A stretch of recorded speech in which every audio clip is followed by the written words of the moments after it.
ശരീരത്തിൽ നിന്ന് റൂഹിനെ കൊണ്ടുപോകുന്നത് തലഭാഗത്തിലൂടെയാണ്. അതുകൊണ്ടാണ് മരിക്കുന്ന സമയത്ത് പല ആളുകളും കണ്ണുയർത്തി മേലോട്ട് നോക്കാറുണ്ട്. കണ്ണുയർത്തി മേലോട്ട് നോക്കാറുണ്ട്. അല്ലാഹുവിന്റെ റസൂലിന്റെ സ്വഹാബികളിൽ അബൂ സലമ റളിയല്ലാഹു അൻഹു മരിക്കാൻ കിടക്കുകയാണ്. റസൂലുള്ളാഹി സ്വല്ലല്ലാഹു അലൈഹി വസല്ലം തങ്ങൾ ആ വീട്ടിലേക്ക് കയറി വരുമ്പോൾ അബൂ സലമ റളിയല്ലാഹു അൻഹു ലോകത്തോട് വിട പറഞ്ഞിട്ടുണ്ട്. മഹാനവറുകളുടെ കണ്ണുകൾ തുറന്നു കിടക്കുകയാണ്.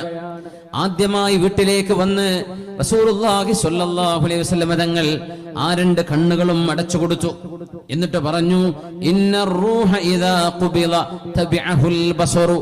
റൂഹിനെ അല്ലാഹുവിന്റെ മലക്കുകൾ പിടിച്ചു കൊണ്ടുപോകുമ്പോൾ റൂഹ് ആകാശ ലോകത്തേക്ക് കയറിപ്പോകുന്നത് കണ്ണുകൾ നോക്കി നിൽക്കുമെന്ന് പരിശുദ്ധ റസൂൽ സ്വല്ലല്ലാഹു അലൈഹി വസല്ലം. അതുകൊണ്ടാണ് മരിക്കുന്ന ആളുകൾ കണ്ണുമേലോട്ട് ഉയർത്തുന്നത്.